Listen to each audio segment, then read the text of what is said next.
nous a fait sortir pour nous faire entrer dans une bonne vie, dans un pays où coule le lait et le miel, dans la paix, dans la joie, dans la justice, pour savoir qui nous sommes en Christ, pour porter du bon fruit, pour pouvoir mener une vie désintéressée et dire en fait que nous avons aidé d'autres personnes et que parce que nous sommes là, la vie de quelqu'un d'autre s'est améliorée.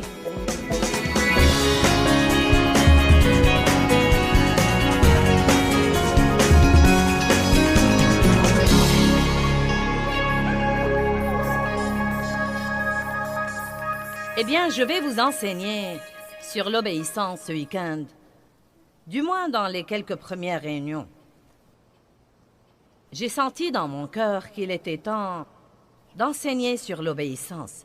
J'ai remarqué que quand j'ai dit ça, personne n'a acclamé, mais ça ne me décourage pas le moins du monde. Si j'avais dit « je vais vous enseigner comment vous pouvez avoir un exaucement demain », la salle se serait déchaînée. Mais dans le fond, je vous apprends comment vous aurez un exaucement. Et je vais vous dire des trucs que vous avez peut-être besoin d'écouter plus que vous ne le pensez. Donc, je vais intituler ce message « Obéissez à Dieu et soyez bénis » parce que nous aimons tirer profit de tout et c'est cool. En réalité, quand j'ai enseigné cette série, je l'ai intitulée « Comment être radicalement et outrageusement béni ». Et je n'y ai pas mis le mot « obéissance » car je savais que personne n'allait l'acheter si je le mettais.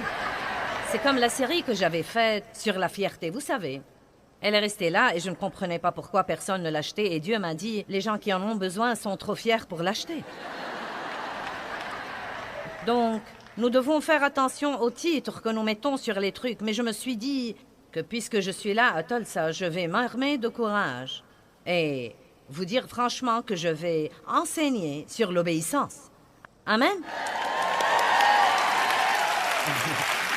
Et je sais que tous ceux qui nous regardent chez eux, sur votre ordinateur ou n'importe quoi d'autre, je parie que vous sautez en l'air dans vos maisons en ce moment. Vous êtes comme, vous avez vos blocs-notes devant vous, vous avez vos stylos et vous dites « Oui, Joyce va prêcher sur l'obéissance, je meurs d'envie d'y être. » Je commence par une question. Êtes-vous instruit au-delà de votre niveau d'obéissance?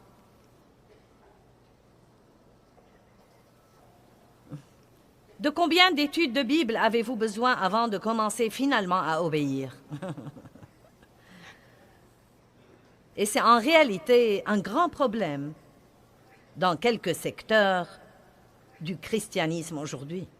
Parce que nous croyons qu'il s'agit de ce que nous savons. Mais ce que vous savez ne vous sert à rien si vous ne le mettez pas en pratique. Je vais répéter, êtes-vous instruit au-delà de votre niveau d'obéissance? Regardons le psaume 119, 17. Fais du bien à ton serviteur pour que je vive et que j'observe ta parole. Maintenant, je vous prie d'écouter ce que dit la Bible amplifiée sur la signification d'observer la parole. Elle dit l'écouter, l'accepter, l'aimer et y obéir. J'aime ça. J'aime la Bible amplifiée parce qu'elle développe les choses et me donne une meilleure compréhension. Quand vous écoutez la parole, vous devez non seulement l'écouter, mais encore l'aimer. L'aimer. Vous devez aimer la parole. Vous devez aimer votre Bible. Vous devez respecter votre Bible. Vous devez prendre soin de votre Bible. Et ensuite, vous devez... Quand vous l'écoutez, vous devez l'accepter. Vous savez, beaucoup de gens écoutent, mais parfois nous l'écoutons et nous pensons à tous les autres que nous connaissons et nous souhaitons qu'ils soient là. Allez, l'avez-vous jamais fait? Quand j'ai dit « je vais enseigner sur l'obéissance », certains ont pensé « si seulement mon adolescent était venu ». Ou bien « bon sang, c'était une réunion à ne pas rater pour mon mari ». Vous voyez, vous devez faire attention à ne pas venir à une réunion comme ça pour passer le temps et pour être là parce que c'est la chose qui a lieu dans la ville ce week-end. Mais vous devez accepter ceci et vous devez l'accepter dans votre vie d'une telle façon que vous vous asseyez là comme une personne affamée qui dit « j'ai vraiment besoin de chaque mot. J'en ai besoin. Et je vais faire ça. Je vais l'écouter. Je vais l'accepter. Je vais l'aimer. Et je vais agir en conséquence. » Maintenant, Il n'y a aucun doute là-dessus. Dieu nous a appelés à une bonne vie. Non, mais je pourrais vous donner des versets et des versets qui disent que Dieu nous a appelés à vivre une bonne vie. Jean 10, 10. Le voleur ne vient que pour tuer, voler et détruire. Je suis venu afin que vous ayez la vie et que vous en jouissiez, et que vous l'ayez abondamment, complètement, jusqu'au débordement. Jean chapitre 17, 13. Jésus dit, « Je veux que ma joie, mon allégresse, ma félicité remplissent vos âmes. » Genèse 1, 31. Dieu a créé tout ce qu'il a créé et il a dit, c'est très bon. Et je veux ouvrir une parenthèse là pour vous dire que vous avez été créés par la bonté de Dieu et que vous avez de la bonté en vous parce que Dieu est en vous. Et tant que vous croyez que vous êtes nuls, vous n'allez jamais vous élever à la vie que Jésus est mort pour vous donner. Un des plus grands problèmes que nous avons dans le monde entier, c'est la honte et les reproches et la culpabilité et la condamnation et la sous-estimation de soi-même et le manque d'assurance. Et tout ceci est enraciné dans les gens qui ne s'aiment pas. Je n'aime pas tout ce que je fais, mais je sais séparer qui je suis de ce que je fais. Et j'aime vraiment ma personne. Et cela exaspère les fanatiques quand je dis que j'aime ma personne. D'une manière ou d'une autre, nous croyons que c'est beaucoup plus religieux de se détester et de penser « Eh bien, je ne suis qu'un ver pauvre et malheureux. » J'aime ma personne. J'aime ma personnalité unique. J'aime ma voix unique. J'ai fait la paix avec mes cuisses. J'aime ma personne.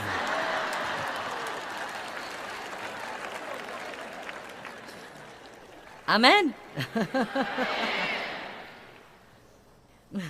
Je n'ai pas l'intention de prêcher là-dessus ce soir, mais je veux vous dire tout simplement que je ne crois pas que vous puissiez avoir ce truc d'obéissance avant de vous aimer vous-même.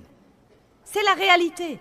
Parce que je crois que si vous avez au-dedans de vous cette douleur, de la haine de soi-même et du rejet de soi-même, et si vous dressez toujours un inventaire de ce qui ne va pas chez vous, je crois que ça va saper votre force et votre énergie et il ne vous restera vraiment rien pour servir Dieu. Quelqu'un est d'accord avec ça? Faites donc finalement la paix avec vous-même. Nous devons obéir à Dieu. Il veut qu'il soit obéi. Mais il nous donne le choix. J'ai mis devant toi le bien et le mal, la vie et la mort. À toi de choisir. Mais l'intention de Dieu a toujours été de nous dire ce que nous devons faire, en espérant que nous le ferons parce que si nous faisons ce qu'il nous dit de faire, nous serons alors capables de vivre cette bonne vie que Jésus est mort pour nous donner. Si vous n'apprenez pas à obéir à Dieu, vous ne jouirez pas de la bonne vie. Peut-être que vous y penserez, que vous en parlerez, que vous écouterez des sermons là-dessus et que vous lutterez pour essayer d'y arriver, mais vous ne vivrez jamais vraiment dans ce que les Israélites appelaient la terre promise. Si vous ne commencez pas à obéir à Dieu. Quelqu'un est d'accord sur le fait que nous devons obéir à Dieu? D'accord. Deutéronome 6, 23. Je veux vous montrer quelques versets. Je me demande si ceux qui sont ici... Je devrais peut-être inclure tous ceux qui nous regardent à la télé et inclure ceux qui nous écoutent sur CD. Je me demande si ceux qui nous écoutent en ce moment, je me demande quels sont leurs domaines de désobéissance. Je me demande quels sont leurs petits renards. Oh, c'est une petite chose. Oh, eh bien, tous les autres le font. Vous n'êtes pas tous les autres. Et, regardez-moi, quand vous vous tiendrez devant Dieu, vous n'allez répondre que de vous-même. Et je crois que nous devons penser qu'un jour viendra où nous nous tiendrons devant le trône de Dieu pour lui rendre compte de nous-mêmes et de notre vie. Dieu ne va pas me demander de Dave. Il ne va pas me demander de ma voisine. Il va me demander de moi-même. Je dois donc arranger et résoudre cette chose entre moi et Dieu. Je crois que nous nous soucions beaucoup trop de ce que font tous les autres, alors que nous devons nous soucier beaucoup plus de ce que nous faisons. Amen. Je m'attends à ce que ce soit calme ce week-end, mais ça va.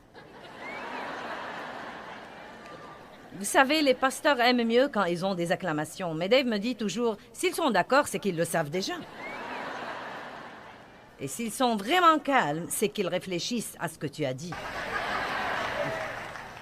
Amen. Deutéronome 6, 23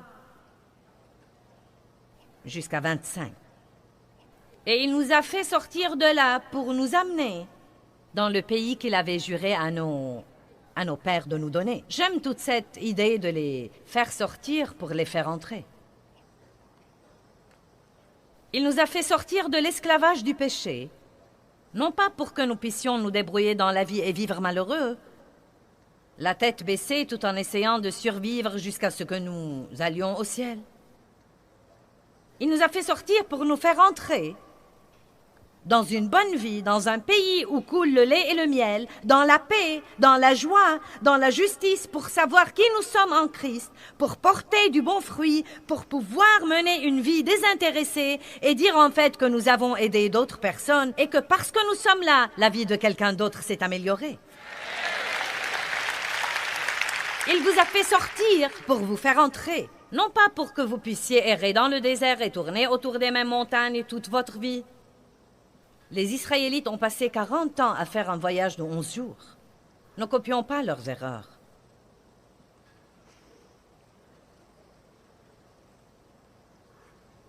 Lisons-le de nouveau. Et il nous a fait sortir de là pour nous amener dans le pays qu'il avait juré à nos pères de nous donner. Et l'Éternel nous a commandé de pratiquer toutes ses lois et de toujours craindre révérencieusement l'Éternel notre Dieu pour notre bien. Pour notre bien. Pourquoi nous dit-il de garder ses commandements? Pour notre bien. Ça ne change rien pour Dieu si nous observons ses commandements. Ça ne change rien pour Dieu si je suis obéissant.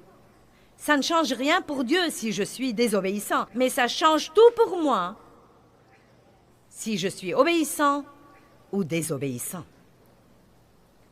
Je veux vous dire la vérité vraie. Nous n'avons pas à persuader Dieu de faire quoi que ce soit. Jésus a fait tout ce qu'il devait faire. Tout est disponible pour nous. Et si nous lisons la Bible comme il faut, nous verrons que beaucoup de trucs pour lesquels nous prions sont déjà les nôtres. Nous avons été rachetés, nous avons été libérés du péché. Sa puissance est sur nous et en nous. Nous devons nous approprier dans le présent ce que nous possédons déjà. La seule chose qui nous manque, c'est l'obéissance radicale. Et je vais l'appeler obéissance radicale. En fait, je crois que notre slogan pour ce week-end sera « Sois radical ». Et quand je dis « Sois radical », je ne parle pas d'un genre de frénésie émotionnelle.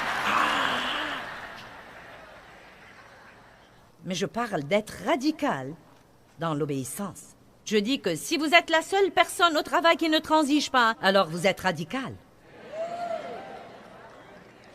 Amen. Nous devons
devons donc avoir une obéissance radicale, non pas du genre « débrouillons-nous tout juste et essayons de nous introduire dans le ciel ».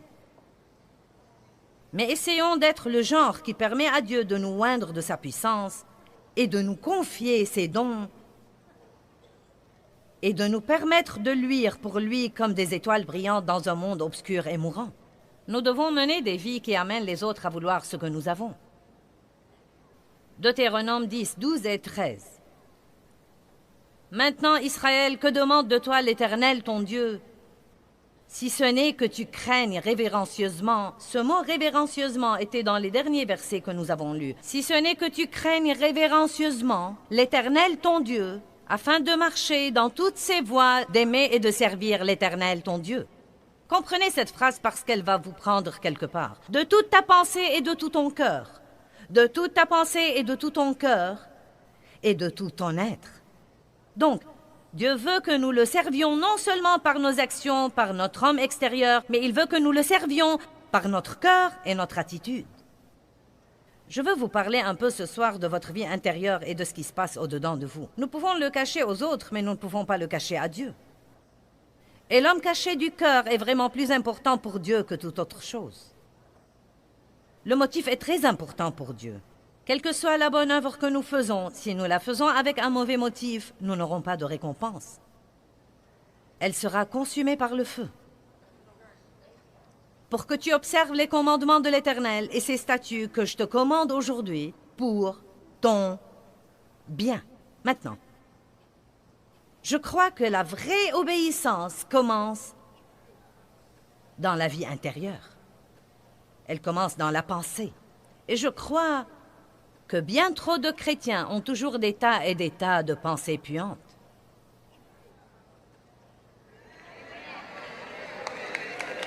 Amen. Le jugement, les critiques, la jalousie,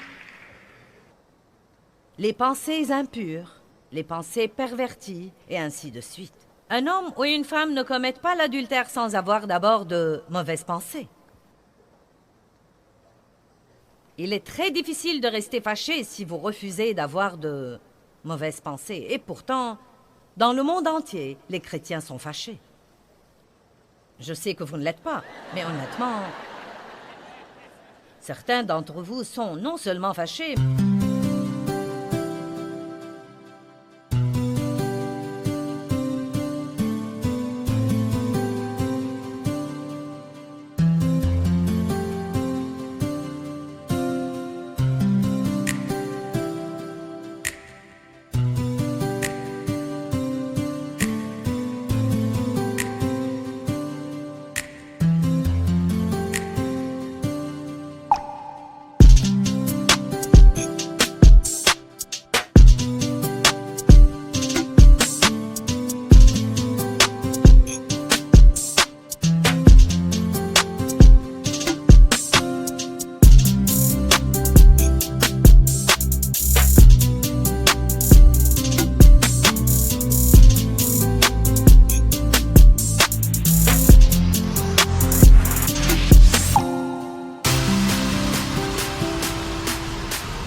mais encore sont là ce soir avec la personne avec qui ils sont fâchés. Allez, je sais. Autrefois, Dave et moi allions à l'église fâchés tout le temps. Et vous savez, nous faisions le truc d'église. Nous saluons, le Seigneur soit loué, à Dieu soit la gloire, alléluia. Merci Jésus, si heureuse d'être là. Amen, amen, amen. Et nous nous disputions en retournant chez nous. Je me demandais pourquoi les choses ne marchaient pas comme il faut. J'avais eu, comme la plupart des gens, j'avais eu plusieurs moments vraiment mémorables dans ma vie avec Dieu. La plupart de vous pourraient le dire aussi. Le jour où vous avez reçu le Christ, peut-être le jour où vous avez été rempli de l'Esprit. Un de mes moments était quand j'ai compris l'importance de chercher la face de Dieu et non pas sa main. De ne pas chercher Dieu pour ce qu'il pouvait faire pour moi, mais pour qui il est. C'était une chose qui m'a vraiment changé la vie. Je m'en suis rendu compte en un instant, mais il m'a fallu une vie pour l'étudier. Mais un autre moment très, très, très important pour moi, un moment mémorable dans ma vie avec Dieu, était quand j'ai compris des Écritures la véritable importance de la vie intérieure. Et quelle que soit votre apparence, Dieu regarde le vrai moi au-dedans de vous. Et je vais vous dire quelque chose. Si vous gardez vos pensées et vos attitudes juste devant Dieu, vous serez un chrétien obéissant. Vous m'entendez? Vous n'êtes pas aussi heureux que je veux que vous le soyez. Heureux ceux qui ont le cœur pur, car ils verront Dieu. Dieu nous parlera quand nos cœurs seront purs. Nous serons divinement menés. Nous ne vivrons pas dans la confusion. Nous devons commencer par garder notre cœur plus que toute autre chose, car de lui sont les issues de la vie. Nous devons garder notre cœur. Je crois qu'il y a trop de péchés, probablement une liste aussi longue que mon bras et qui va peut-être jusqu'à ma jambe et jusqu'à la porte de derrière. Trop de péchés que nous acceptons, tout simplement comme des péchés acceptables ou respectables. Vous savez, il y a des choses que Dieu appelle péchés.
Mais nous croyons que ce sont des oups ou...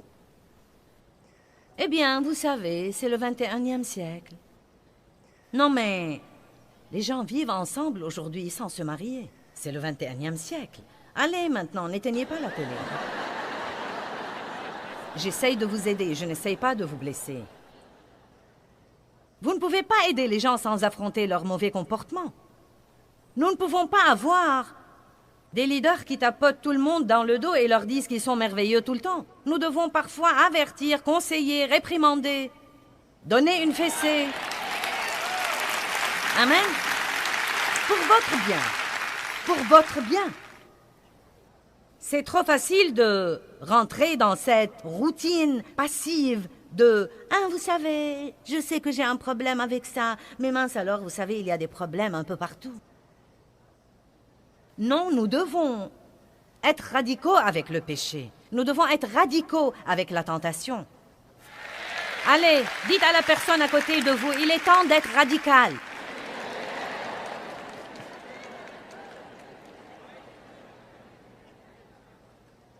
Non, mais, comme je l'ai déjà dit, la liste est extrêmement longue, mais il y a un péché caché particulier dont nous voyons les résultats. À moins que nous n'y soyons exercés, nous ne discernons pas la racine de certains comportements. Mais un des péchés du type caché dans le cœur qui cause beaucoup de problèmes est en fait le péché de la fierté. Surtout pour les chrétiens, la fierté morale. La fierté spirituelle. Nous sommes fiers du petit peu de bon comportement que nous avons. Et cela nous amène à juger les autres dont le comportement n'est pas aussi bon que le nôtre. Amen. Le péché de l'autodroiture est en réalité un des péchés les plus terribles. Je sais que nous avons tous nos propres opinions sur Job et vous savez pourquoi il a eu ses furoncles et toutes ces choses différentes. Je crois que Job était un homme merveilleux, juste, mais je crois qu'il avait une pointe d'autodroiture. Et je crois que Dieu essayait de s'occuper de ceci chez lui pour qu'il puisse le bénir davantage. Plus vous vous approchez de Dieu, plus vous devez comprendre que vous n'êtes rien sans lui et que vous ne pouvez rien.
Faire sans lui.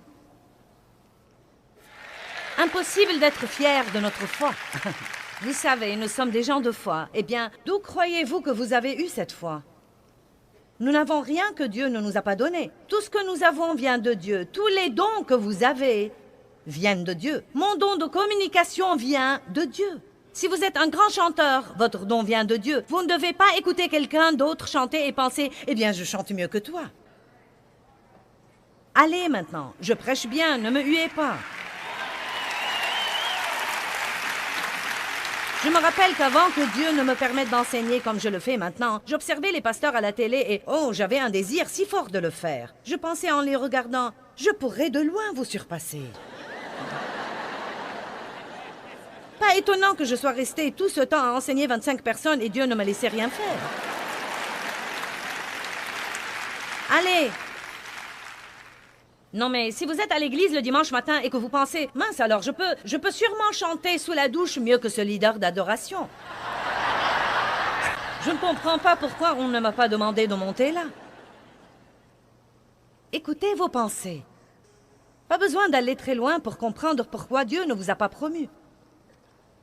Dieu ne promeut pas les gens parce qu'ils peuvent faire quelque chose, car c'est lui qui donne des dons à n'importe qui. Il promeut les gens qui ont du caractère et les gens qui ont un cœur juste. Amen.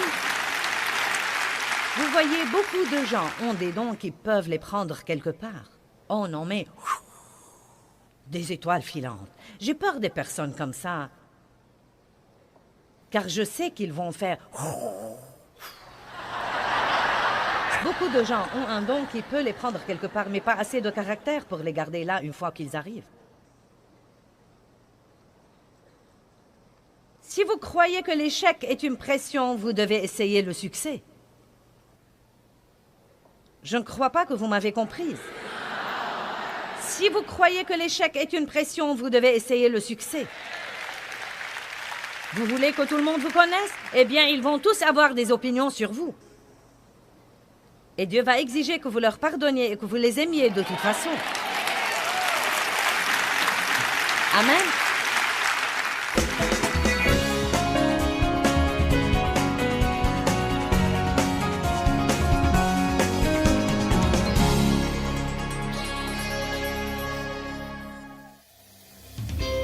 Step 1, wake up early, gonna rise with the sun. Step 2, get some good, some food in you. Step 3, grow hard about what you wanna be. Step 4, everybody just do your thing. Wake up, today's gonna be a good day. Wake up, today's gonna be a good day. Wake up, today's gonna be a good day. Wake up, today's gonna be a good day. Wake up, today's gonna be a good day. Wake up, today's gonna be a good day. Wake up, today's gonna be a good day. Wake up, today's gonna be a good day. Yo. Set your affirmations, aspirations. I got shit to do, the aftermath of preparation. Good food, good mood, blood in circulation.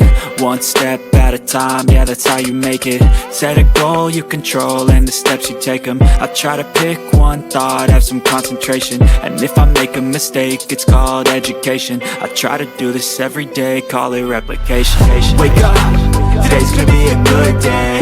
Wake up, today's gonna be a good day. Wake up, today's gonna be a good day. Wake up, today's gonna be a good day. Wake up, today's gonna be a good day. Wake up, today's gonna be a good day. Wake up, today's gonna be a good day. Wake up, today's gonna be a good day. So life ain't easy, yo, I think there's a reason though. Ups and downs, just like every different season, yo. Sometimes I'm high, other times I'm barely breathing, though. You always gotta fight and hide from the demons, yo. Negative thoughts are poison, they rot. Head full of flies, so here come the clouds. They'll never stop unless I can swap all the bad for the good in my head when I'm lost. Yeah, so I'ma fake it till I make it. Positive thoughts are overtaken, I got patience. One day at a time is how you operate a cadence. A flow, you grow, you show yourself a foundation. Stay away from all the shit that causes temptation. I know that I like to do it cause it's sensation. I live my life in my head like a narration. Don't expect greatness, do my best, man, I'll take it. Wake up, today's gonna be a good day. Wake up, today's gonna be a good day. Wake up, today's gonna be a good day. Wake up, today's gonna be a good day. Wake up, today's gonna be a good day. Wake up, today's gonna be a good day. Wake up, today's gonna be a good day. Wake up, today's gonna be a good day.